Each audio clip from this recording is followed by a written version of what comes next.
How many of you know a know-it-all? Oh, come on, you are a know-it-all? Is that what you're saying?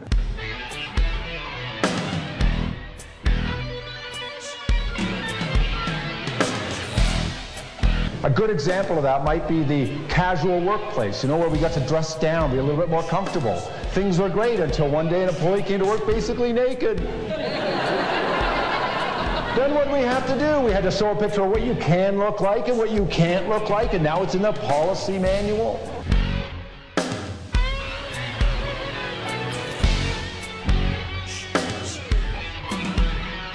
I told that story during one of my training classes one time, and I had someone come up to me during a break, and he said the following words. He said, Neil, I want to let you know that I'm the guy that drives in the carpool lane by myself.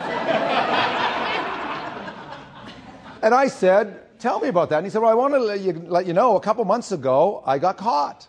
Now, inside I was going, great, finally someone got caught. But of course, I had to maintain my professional composure. And I said the words that I'm sure that would be profound and deep, and I said, I guess that changed your behavior. And he said, no, I've been doing it for 2 years. I did the math. It was costing me 37.2 cents a day to get home before everyone else. I went, what? He almost convinced me to start trying it.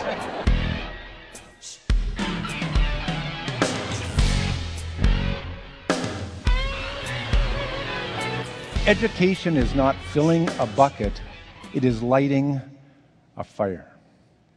Now, when William Yates said this many, many years ago, he was talking of the formal education system.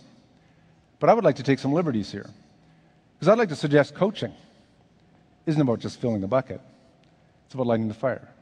Feedback, mentoring, training, any aspect of what we do with our agents and CSRs is all about filling the bucket, but also lighting the fire. True? And if you really think of why we need to do that, it's because just enough just ain't good enough. True? How many of you have been told you need to do more with, what was that word? Someone yelled out last week, nothing, do more with nothing, but that's another story altogether. The fact is, doing more with less is part of our role today. But I would suggest the only way you're going to do more with less is to do more with more. More innovation, more creativity, more efficiency.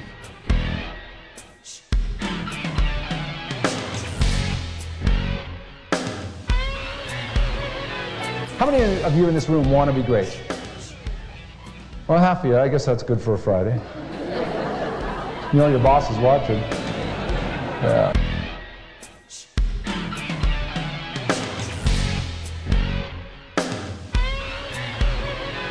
Ready?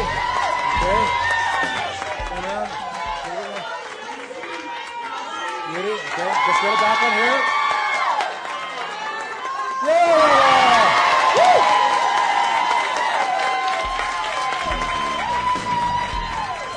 For almost 2 decades, Neil Dempster has wowed audiences large and small with his enthusiastic, humorous, don't do what's safe, do what's right message. He is an authority on individual and organizational peak performance, and his clients refer to him as the resultant, for good reason. His culture-shifting keynotes are customized to suit the needs of the 4 distinct groups that shape an organization's competitive advantage. The following video clips will show examples from each of these focus areas, starting with a speech to leaders. How many of you know a know-it-all? Oh, come on, you all know a know-it-all, don't you? Now, what do you know about a know-it-all? Do they really know it all? No, they just think they know it all. Can you teach a know-it-all? It's tough, isn't it? Why? Because they already think they know it all. They have what we call a closed mind, a mind that's not open to new ideas, not receptive to change. A know-it-all is tough to teach. The Japanese philosophy of Shoshin actually stands for the exact opposite of that. It stands for an open mind. It stands for a ready mind, a beginner's mind, a mind ready and willing to take in new information. And I'd like to ask you as a group today, could we adopt the philosophy of Shoshin while we're here at this conference? Can we start this with an open mind? Can we do that? Do we all know what the word interaction means? Do we? So if I ask the question, like, could we adopt the philosophy of Shoshin right now, what would I hear it about now? Yes. Thanks. It gets a little lonely up here. It's just nice to know we know how to interact, because we need to do some of that today. Terrific. But why do I show you this? Is I believe my role here today is to disrupt your thinking. In a loving way, of course. if we start thinking radically, what could be different here? Well, I'm going to ask you to consider a center that I did some work with in the hospitality business. They're a hotel chain. They take phone calls to convert them to bookings. We all know the concept. Conversions. This was the number. So when I walked in, I wanted to know, what are your top performers doing? Well, the top performers turned out to be doing 46% of their calls were converted into reservations. That was pretty darn good. I said, are you happy about that? And they said, we love it when they're doing that. I said, well, tell me, what are your low producers doing? Well, they weren't so excited to tell me that the low producers were doing about 18. Now, this seemed like a pretty wide spread to me. Am I right? But then I realized some people are new. They're just getting started. They're just getting out of training. So I did my naive thing. I asked the obvious question. I guess that 46% must be your seasoned veterans, right? The people who've been around a lot of years, right? The people who know the systems inside out, upside down, backwards, right? And they told me, no, it was who? The new people. So I had to ask, then, who are the 18s? And who did I find out? The seasoned veterans, the people who have been around a lot of years that know the systems. Could I ask you, does that not sound 180 degrees opposite of what it should? Clearly. You know what's interesting about this is when we started analyzing, their bids, the shifts that they were bidding on, were based on tenure. Who was getting the best shifts? Putting the seasoned people who were not performing into the best shifts. You think what's going on here is not so complicated if we really take a hard look at the numbers. You know, NICE and IEX gives us the numbers. What we do with it then becomes part of the interpretation and the data flow. I ask you to consider this.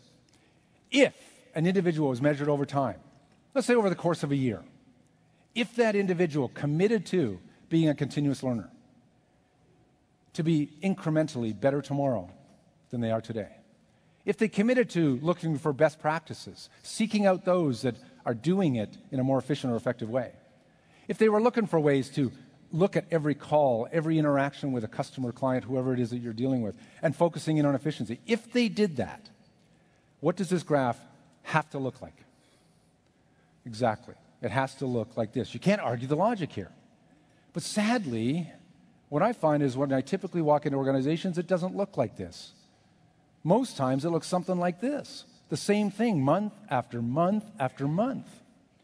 Now, ladies and gentlemen, when you see a flat line like this in the hospital, what does it mean? It's over. Because the reality is, if you think about continuous learning in any work environment, wouldn't it be a logical expectation that from one month to the next, if I have learned, if I've been coached, if I've had some mentors, that I should have learned something? Shouldn't that reflect in my numbers?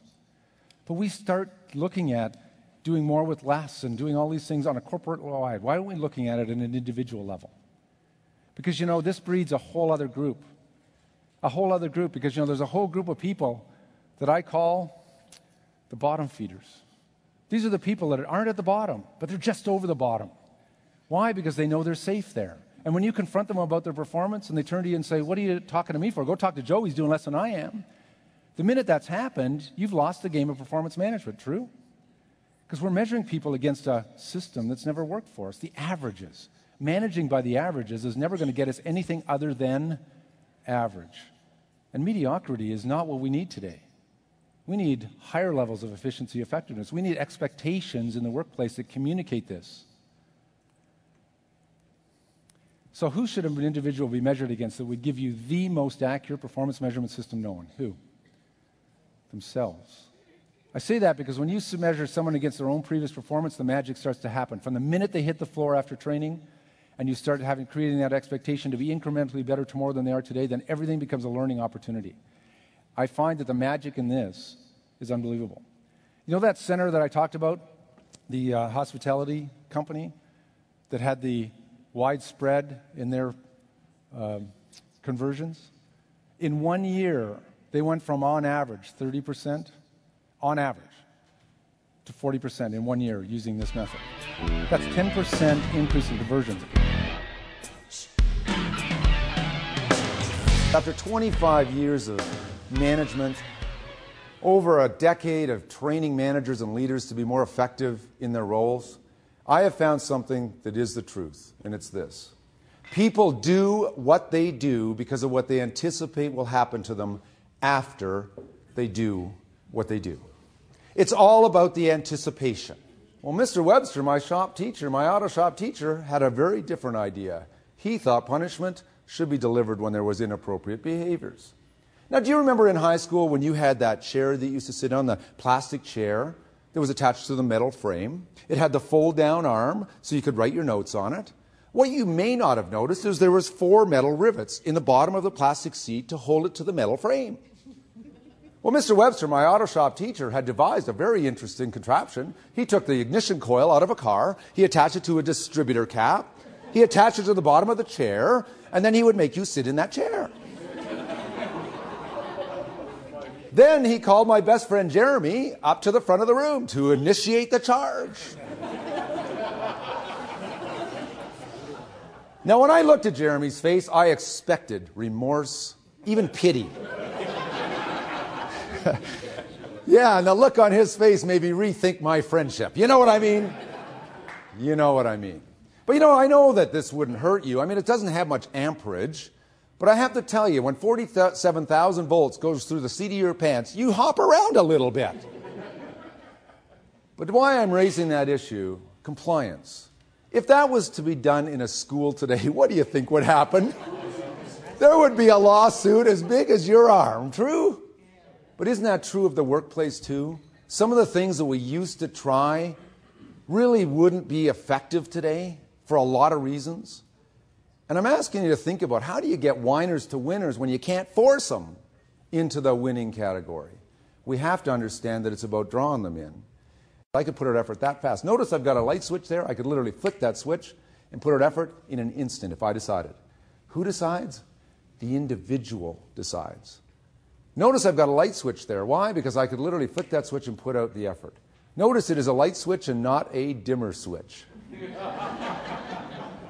Why am I saying that? Because how many times I've walked into environments and I see the manager walk in the room and all of a sudden all this activity starts up, and then when they walk out, sound familiar? I'm going to challenge some assumptions. I'm going to dismantle, hopefully remove from your mindset, the concept of measurement that we have used in America for everything from academia all the way through to business. Because it's never worked, it never has, never will. And I think what's happening is we are creating the very whiners we don't want. And so let me demonstrate this to you. How many of you in the room have a major in statistics? How about a minor in statistics? Does anybody know the word statistics? Great. Then we're in a great spot. Because to do this, I have to have you reflect on this. Because every performance standard I've ever seen in my life happens this way. You've got a group of people performing up here. You've got a group of people performing down there. And then we do our neat statistical thing called what? Averaging it. We might weight it a little bit, but at some point in time, we publish the performance standard. Every performance standard I've seen in my life has a group of people above it and a group of people where? Below it. Now, you're probably saying, well, that's got to be the case. If you bell curve anything, it's going to look like this. And I understand. But that's part of the problem. Because let's think about this. What is your true performance standard? Who said the low one? You're only as good as your weakest link. Exactly. The true performance standard. How many of you were thinking the top one? I'd love it if it was too. But the fact is, on a behavioral level, what do employees measure themselves against? The lowest level you're willing to accept. To be incrementally better tomorrow than they are today. But let me ask you something. What percentage of employees do you think finish their day by saying, okay, what did I learn today? What will I going to do with that information? What will I do different or better when I show up here tomorrow morning? What percentage? Is it lower than it should be? Yes. The thing I would like to have you think about is this. If we made that a cultural statement, because I find it interesting, this thing called organizational culture. I hear those words used a lot, the culture of an organization. I find, just through my experience, very few organizations have an organizational culture. Typically, there's as many cultures as there are managers in an organization. True? First off, the next hour and a quarter, Gary and Colleen have given me permission to take 3 hours of materials and cram it down, sorry, they said condense it into an hour and a quarter, because they said that would be fairly typical of your day. And is he fairly accurate? Are they accurate? They are, aren't they? Knowledge without application doesn't do you any good, does it? How many of you have left some sort of workshop or seminar, some sort of place where you've actually had some learning, a training session or something, you walked out and said, boy, that stuff was great. And then you walked out and found out it was kind of left up to you to try and figure out how to apply it. How many of you have been there? I suspect those manuals are still where? Up on the shelf, a little bit of dust on top of them. The reason I asked you to think about that is, when it really comes down to it, when do we get a chance to do any thinking in the workplace? No, I don't mean that disrespectfully. I know you're thinking all the time. But what I mean by that is to really sit down and reflect on what you know, what you learned, and what you could do to apply that different or better. In this crazy world we've got, it's tough, isn't it? Well, I'm going to let you know right up front that what I'm about to tell you, you already know. Now, I know you're probably saying, what am I doing here on a Friday afternoon then? The reality is you have been studying behaviors all of your life. The reality is you know this stuff. If you want more theory, please go buy a book. It'd be a lot easier. I'm an application guy. I'd like to bring to you the things that you know in an application framework, so allow you to use what you know more effectively. You'll see that this program is very intuitively right. It will make sense on that level. Here's the point. If that rope was in the middle of the pool, Shamu goes under, no fish, goes over, gets a fish, and they immediately put it to 50 feet, what do you think would happen? Well, they're not going to let it starve, but they're going to, it's not going to know how to do the trick, is it? It's going to have lost a perspective. Why I raise that is I believe incremental improvement is a safe thing. Why? Because I know you didn't come here for childhood rhymes, but this is the one that works. Inch by inch, everything is a cinch.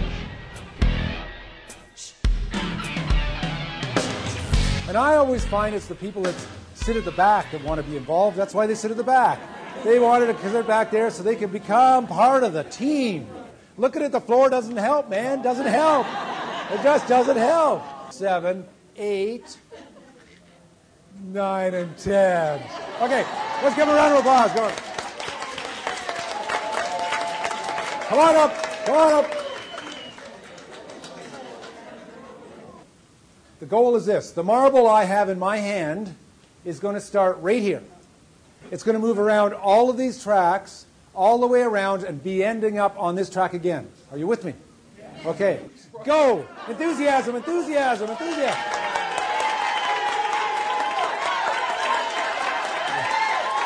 Good. Don't let him touch now. Nice. Oh! No problem. Okay. Nice. Beautiful. Okay. Whoa! Whoa! Beauty. Okay. Turn around. Beauty. Okay. Just get it back on here. Yeah! Woo! Did you notice when this team started off, of course, they wanted to get the job done quickly, did they not? So they were holding the track on an angle something like this.